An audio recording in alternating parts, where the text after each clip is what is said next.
Okay, so on Effie's advice, I am doing this record direct from webcam or whatever that is on YouTube to make this easier to do, which it is, and it can tell me how much time's progressed and everything.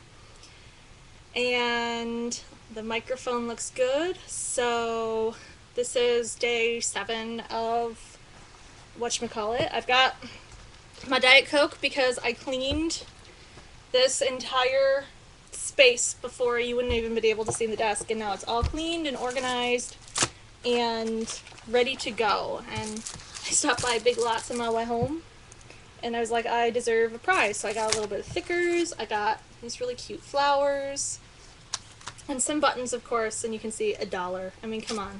How can you go wrong with that, right? Let's see if I can shift this so I'm in the middle. So here's a corner. This is the chair I sit in when I create, and my easel's up over here and stuff. And I had an amazing Skype conversation slash coaching session, whatever, last night with Effie Wild, and she is just amazing. I had this thing, I've been watching her, I started doing these vlogs because I saw she was doing it, and I saw that Willowing was doing it as well, and I was like, that there was just a voice in me that said that's something that you need to do. And I watched a couple of her videos, and I was just like, I need to talk to this woman. And so last night I just kind of impromptu was like, are you around, ready to, can you Skype or whatever? And she was. And I was sitting there when we were connecting, and I was like, why did I want to talk to her again? And then I was like, oh yeah, because I just need to talk to her. And we had this amazing conversation, and I learned a lot of things that I wasn't aware of. Because one of the things that has happened in the last couple of months is that I'm not online as much as I used to be. I don't have as big of a presence, I guess. I do blog, and I, do Facebook and Twitter, but I'm mostly putting content out there, and I'm not really paying attention to what's going on with people or conversations or blogs and stuff like that. I go look at my referrers page, and try to look at blogs that way to see who's linking to me and why, and trying to comment on that. But lately it's just been, I want to create, I just want to make stuff, and I never can seem to find a balance. I'm either online way too much and not doing any art, or doing a ton of art and then not online. So I just learned some things from her and gained some new perspective on who I am and what I'm putting forth and all that. And was like, I'm going to use these vlogs or these video diaries as a way to be authentic and real, because I thought that being a businesswoman online meant I had to have everything together, and that you see that so much with these big name people, that they seem to have everything together, that their blog posts are fantastic, that they're good businesswomen, and I'm not a good businesswoman. I put me in with film or television, and I can give you a budget, and I can order equipment, and I can run a production. But when it comes to this social media and just having faith in my own abilities and my own artwork, even though I've been published 6 or 7 times at this point, I still don't have that. And I know it's kind of sad, but it's true. And it's something that I'm working with and that I struggle with, and I think I'm getting there because I love what I paint, and I love my journal pages. And as a lot of you know, when you get started, let me see how long I've been talking. Okay. You don't like what you do. You don't like your journal pages, and you wish you did something better or whatever. And lately, I feel like I've been batting 100. I've just been loving everything that I've produced, and doing more and more of it, and working more and more in my journals and on paintings and on ideas. And so I think this vlog is going to be a 30-day snapshot of who I really am. And here's the truth. I don't have it all together. I have good days and I have bad days. Today is a fantastic day. I got up, I cleaned for 3-4 hours. I still have to vacuum, but the floor is, you can see it again. I'm messy especially when I'm working on a project. I will pull stuff out and it will be everywhere. I have financial issues where I defaulted on my student loans. I've applied for Social Security disability and I have to try again. I am trying to get state assistance for insurance. I don't have it together. I'm just telling you right now, I don't. But I want to be me and I want to be honest. And one of the things that I learned is that over the past year or so, people have seen me as flighty, as not being completely there or living up to whatever I'm supposed to. This is really difficult. There's a huge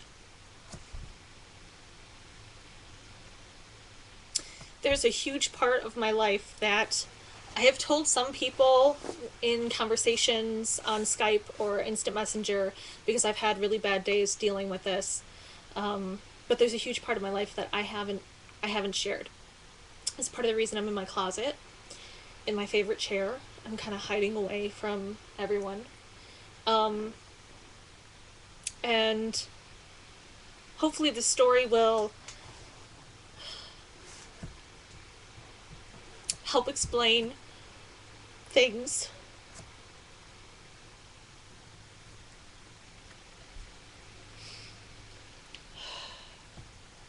Drink some Diet Coke.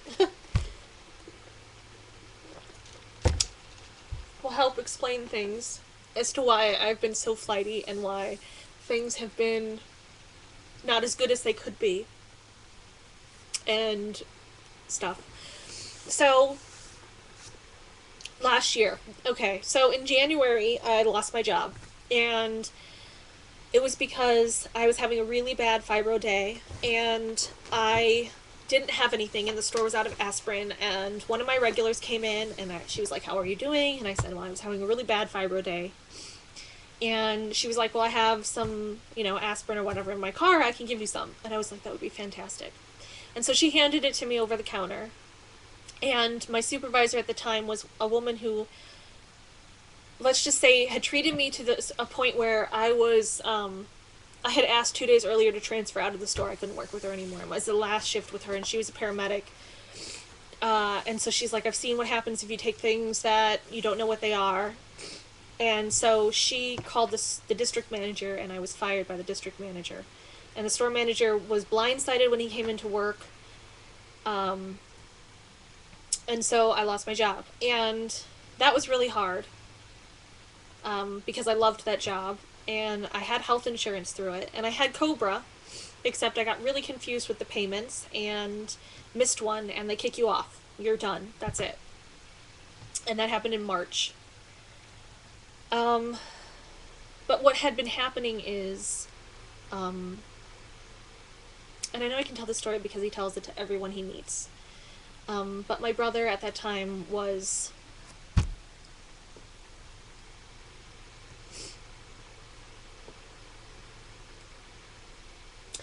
down the rabbit hole. He was addicted to drugs.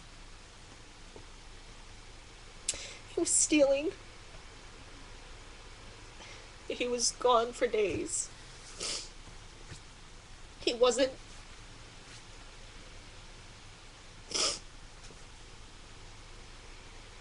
my brother anymore. And my family was dealing with this at the same time that I was supposed to be answering emails and putting out content and running classes, because I didn't have a job and I needed to make money. And at the end, when I was working, I was pushing myself to 34 hours a week, and I would spend days in bed, unable to move, unable to sleep, unable to read, just really fucking miserable. I think there's a point when you have an illness like mine where you can push yourself and do it, or you can push yourself and really start doing harm to yourself. And that's where I was. And we had a couple interventions, and there was a day in March when my dad went to pick up my brother. He was doing a couple hours of classes at the college or the high school because he got expelled for stuff he'd done. So he was a super senior, which is sad because he's amazing and smart and just a great person altogether. And so my dad went up to pick him up, and he called me on the phone, and he said he was really dizzy and he was having chest pains and he didn't know if he could make it, and he thought he was going to crash the car. And he ended up making it to the school. But my dad had a quadruple bypass when my mother was pregnant with me, so 27 years ago. And so we were really freaking out, and he went up and he couldn't find my brother, and I went up to get him, still in my PJs, and it turned out that my brother had taken a combination of pills and alcohol and was to the point where they had to rush him by ambulance to the hospital. And the police officer there was trying to call us and tell us what was going on, and so I had to rush my dad to a different emergency room in the car and deal with him there, and deal with finding my brother, finding out if he was being charged with anything. And we told him he had to go to rehab. We said, you have to go. And so from March until June or July, I was driving 3 hours every weekend to go visit him in rehab. I was taking, they have like a class seminar. It was like a 2-day seminar on how to deal with being family members with someone who has a genetic addiction. And I was doing that, and I was doing Al-Anon, and I was dealing with my parents feeling like failures, and I was trying to be the strong one for everyone.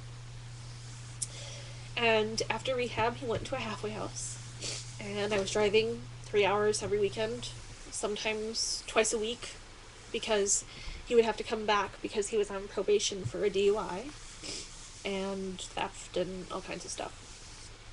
And because he just fell down that fucking hole. And there was physical fights, there were screaming matches, there was kicking out, there was, probation officers, there were court dates. I mean, I spent so many hours in the courthouse there, you have no idea. And I have journal pages that I used to do while I was there, because lots of time was spent at the courthouse. And he got kicked out of the halfway house, and he came home. And a couple weeks later, he failed one of his P tests, and he was put in jail. And so I was visiting him in jail, and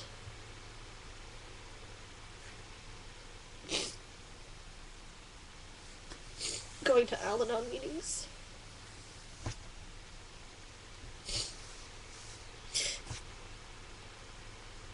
If never a place you want to visit somebody you love. And I can't believe I'm crying on camera.